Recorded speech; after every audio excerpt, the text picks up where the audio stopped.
ప్రకాశం జిల్లా కనిగిరిలో ఘరానా మోసం వెలుగు చూసింది. బైక్ షోరూమ్ యజమానికి ఫేస్బుక్ లో ఒక యువతి పరిచయం అయింది.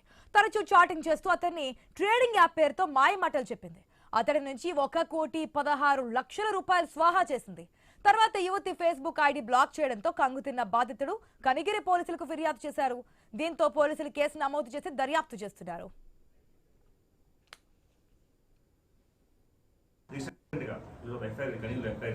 ఒక వ్యక్తి ఒక లేడీ ఫేస్బుక్ లో పరిచయం అయిందండి.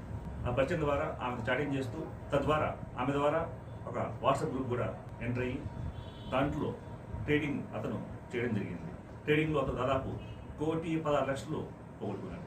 కాబట్టి అందరికీ హెచ్చరిక, చిన్న చిన్న విషయాల మీద ఫోన్ ద్వారా మీకు వచ్చే ప్రతి అలర్ట్స్ని మీరు అత్యాశతో ముందుకు వెళ్ళి డబ్బులు పోగొట్టుకోమాకండి.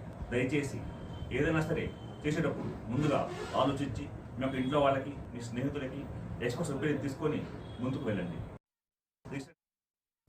ఇప్పటికే పోలీసులు చాలా సార్లు చెప్తున్నారు, అలర్ట్ చేస్తూ ఉన్నారు, అవేర్నెస్ తెస్తూ ఉన్నారు.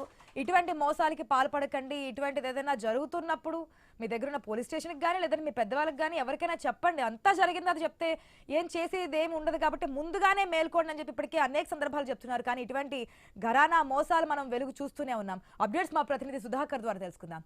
సుధాకర్, 1,16,00,000 రూపాయలు ఏకంగా చాటింగ్ పేరుతో పరిచయం ఏంటంటే యువతికి ట్రేడింగ్ యాప్ పేరుతో కుచ్చుటోపు పెట్టినటువంటి సిచ్యువేషన్ మనకు కనిపిస్తోంది.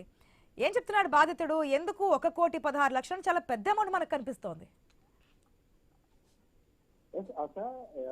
సైబర్ మోసాల పట్ల పోలీసులు, అధికార యంత్రాంగం ప్రజల్లో ఎంత అవగాహన కల్పిస్తున్నప్పటికీ మాత్రం ఎక్కడొక్కడ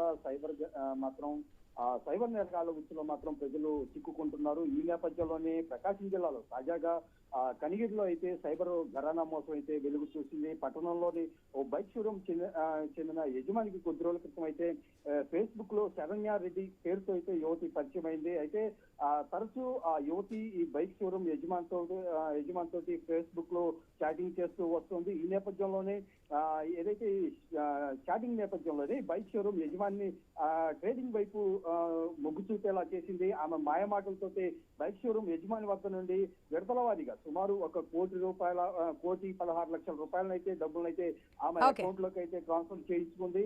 అయితే ఆ యువతి చెప్పిన విధంగా షాప్ యజమాని డబ్బులు పంపాడు. బైక్ షోరూమ్ యజమాని నుంచి డబ్బులు వచ్చిన తర్వాత ఆ యువతి తన ఫేస్బుక్ ఐడిని అయితే బ్లాక్ చేసింది. దీంతో ఒక్కసారిగా కంగుతున్న బాధితుడు కనిగిరి పోలీసులకు అయితే ఆశ్రయించారు. జరిగిన సంఘటనపై మాత్రం పోలీసులకు ఫిర్యాదు చేయడంతో ప్రస్తుతం అయితే పోలీసులు కేసు నమోదు చేసి దర్యాప్తు చేస్తున్నారు. అయితే 3 నెలల right Sudhakar, thanks for the update.